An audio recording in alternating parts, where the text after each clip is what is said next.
Hey guys, and welcome back to another episode of InhabitCraft. As you can see, I have found a spider spawner. Not a cave spider spawner, a spider spawner, which will be very useful because in this episode I am building a villager trading hall, which means that I need string for my custom design that I've designed. But first, let's have a look at what's in the chests. Just some diamond horse armor, music disc 13, the best one. There seems to be a bug where I'm only getting music disc 13, and I don't know if that's something to do with fabric servers. But it's really weird. But what I'm going to do is I'm going to switch to a time-lapse. I know it's a bit early for a time-lapse, but I'm going to switch to a time-lapse, and we're going to do a quick, easy, dirty spider farm. Spider farm. And I'm not going to be following a tutorial. I'm just going to be making up as I go along. Alright, let's get into it.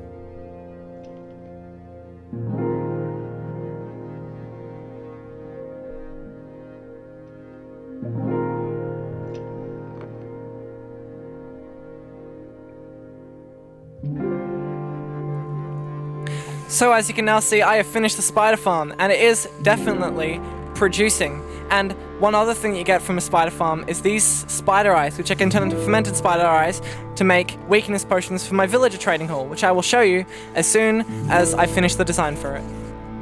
So, as you can see, I have now finished the design for my villager trading hall, and I'm going to start by building this and finishing this with a roof on InhabitCraft. So let's go. So, as you can see from... oh, wrong chest.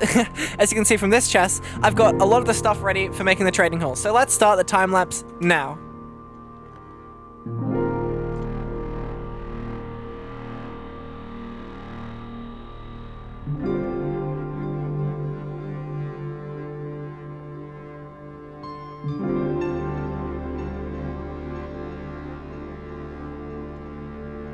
As you can see, I have done most of the work for this villager trading hall. I also realized that I don't have a way of getting in here. So later on in this episode, I'm going to get myself some rockets, and there's going to be an open entryway through the roof. But now, as you can see, we are missing a bunch of copper.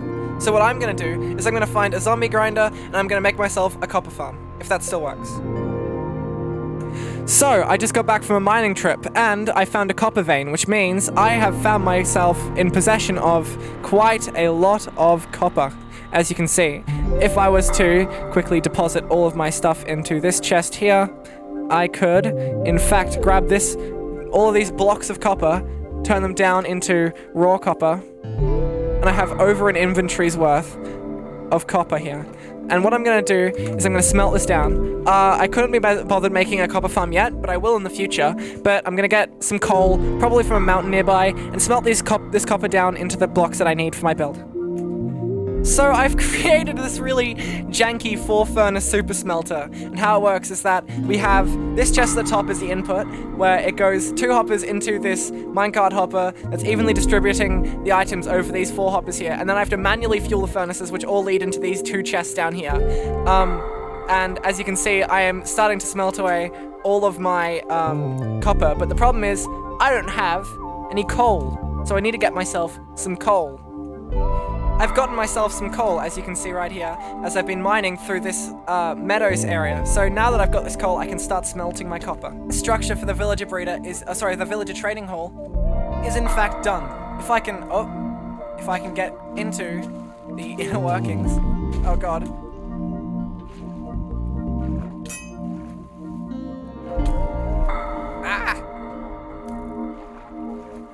If I can get into the inner workings, as you can see, all of this copper is yet to be fully weathered and aged. So I'm going to AFK here for a while until all of this stuff is weathered and aged, and then after that we'll put another portal somewhere in the middle, ways of getting out, and then we can also hook up over here this villager breeder, which is overflowing with villagers, so much so that I've had to block it off. And we're going to pump them into this system where they can start occupying these cells and getting jobs. So now we're in my creative test world, as you can see, for a little bit of testing. If we get a villager spawn egg, what happens if I put it here? This is something that could be an oversight. Do you become a fisherman? I really hope you don't become a fisherman. Okay, it's looking good. Now, if I put this here... Huh.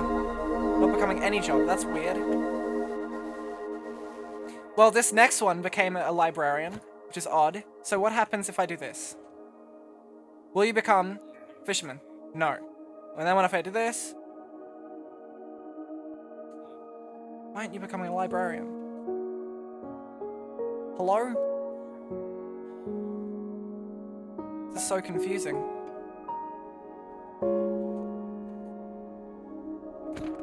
What if it's because it needs to be a new villager? Let's see, if I do this. Oh my gosh.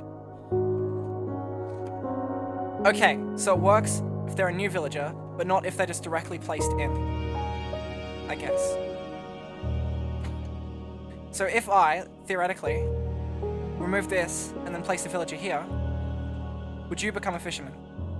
No. But then what if I replaced your workbench?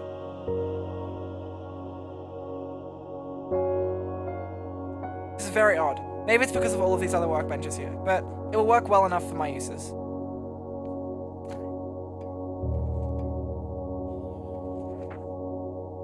So, I've done a considerable amount of AFKing, and the copper has not fully aged, as you can see, especially if I go here.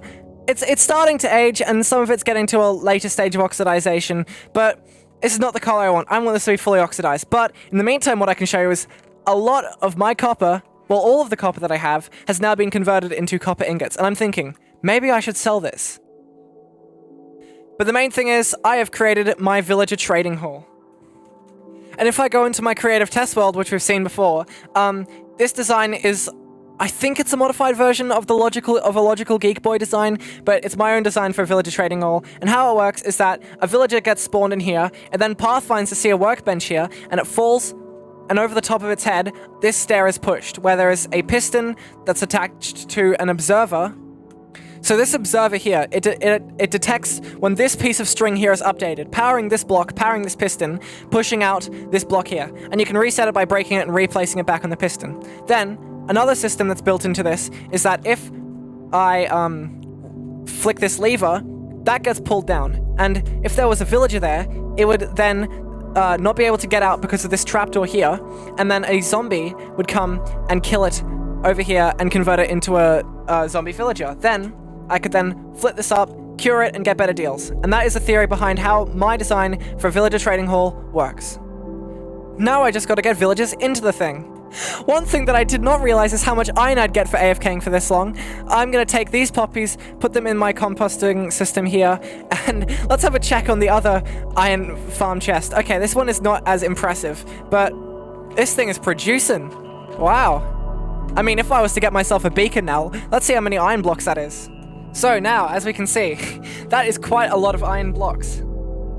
So, before I get my villager set up here, what I'm going to do is I'm going to put a little cosmetic building around my villager breeder here. So, I guess it's time for an impromptu time-lapse. Let's go. So, I have built a little bit of this up, but I paused that time-lapse because I wanted to start getting some villagers into my villager trading hall now. Now it's not as much of an eyesore, but obviously I will detail this and give it some more shape.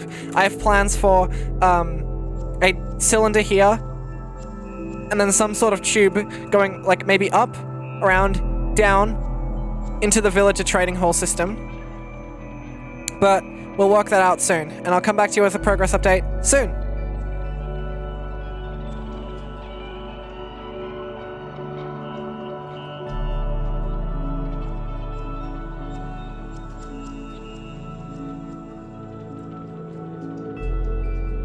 So, as you can see by a mixture of my gear and the aging of the copper around me, I've spent a lot of time in this villager area, and we have a bunch of books like Mending, Unbreaking 3, Silk Touch, Efficiency 5, Fortune 3, Feather Falling 4, Looting 3, Sharpness 5. We've moved our nether portal here. I also have a bunch of traders for tools, but the main thing I have them for is this iron trade, and I also have some traders for some weapons and armor here, and as you can see, I've got full armor, and I've also got some good pickaxes, which I'm going to chart with efficiency 5 soon, but we also have our food villages here. This one has golden carrots, which is now my food of choice. I'm upgrading the rest of them, and I'm also going to make a melon and pumpkin farm soon. So my plans for this trading system is that most of it will be villages with their books, and then towards that end, there's going to be some block-based villages, and then it might be like a cleric or like just a few of like the ones that I rarely ever need. It's mostly going to be stonemasons, farmers, and librarians, and also these ones, my money-making men. My money-making men. But yeah, I've amassed quite a wealth right now, but as you can see, I am waiting for a bunch of villagers to grow up, and I don't think I've shown this on camera, but this is my new villager transport system. So how this works is that I have a minecart here which dispenses, a dispenser here which dispenses minecarts onto this rail, where then it gets stopped by this trapdoor, and there's an activating rail here which forces the villagers to get off into this water stream. And then either I can break the minecart or use this dispenser here to shoot it with an arrow, and the villagers then go up here, across these pipes, down, left, and then into this system. Eventually they will pathfind towards the workbench, fall down, and then they'll get trapped because this string will be detected by the observer. The observer will power this piston, pushing this stair forward. Then if I want to zombify it, I can flick this lever, and then this piston retracts, and then they get trapped by this trapdoor, and eventually I'll have some zombies here, which either have an item, or they're renamed, or something like that, so they can kill the zombies. So I kill the villagers and turn them into zombies, so I can zombify them. So, speaking of zombifying, that skeleton farm I made earlier, I'm going to grab a potion brewing stand that I have in my starter base, and I'm going to move it here. And I also am thinking about making a blaze farm, or alternatively, I could just kill a bunch of blazes. Another thing I don't think I mentioned is I have a small little egg farm here, which is just in the background producing some eggs for me. After a long time, as you can see by the amount of experience I have, and the durability on my axe from refreshing trades, I have not used this axe for anything more than refreshing trades. And also how the copper has aged all along here. I have now completely filled up this trading hall with every trade that I need. So we've got all of the books for our tools and gear and armor and stuff. We've got all of our stonemasons and what are these things called? Clerics. So I can trade for redstone, and these stonemasons eventually they'll trade for quartz and bricks. Well, they already trade for bricks, but terracotta, all that kind of jazz. And then we've got a bunch more librarians, which eventually I'm going to label what trade they have with an item frame and some item representing the item that they trade. And then we also have this Fletcher here for arrows, because I'm not going to be using infinity, because I like mending. And then lastly we have our fisherman here. I don't know why I have this guy. I remember there was a trade on the website, a trade that I looked up on the website, but I don't remember what trade it was for, so I'm just going to upgrade him and see what I actually got him for.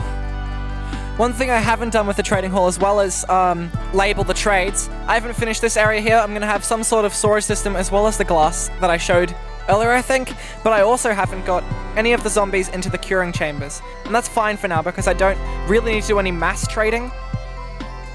I am now prepared to go end raiding because I want to get myself an elytra or elytra. I think it's elytra. I used to say elytra until people corrected me as elytra, but I'm gonna keep saying elytra. So it's time to go to the end dimension.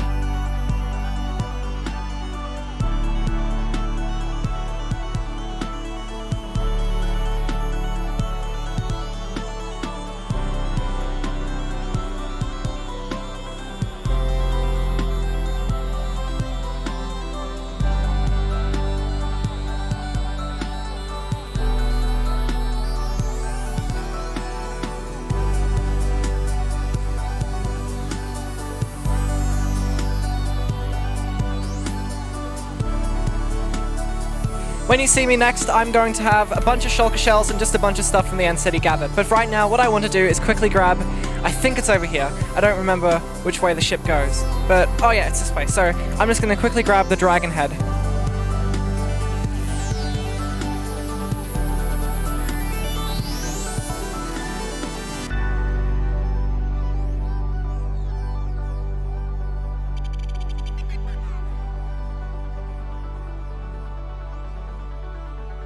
And that's all I have time for today. So thank you guys so much for watching. I'm sorry about, what is happening right now? I think I'm stuck in my bed. But I'm sorry for my relatively slow uploads recently. As you checked from the video before this one, I'm getting a little bit stressed out by schoolwork, but it's school holidays for me soon, so I only got some homework to do over the holidays. Otherwise, I have a lot of time that I can be working on all of my different passions, including YouTube. So the next video, it'll be an interesting one where I'll be playing this world of InhabitCraft in VR, since I didn't get to do my VR world tour.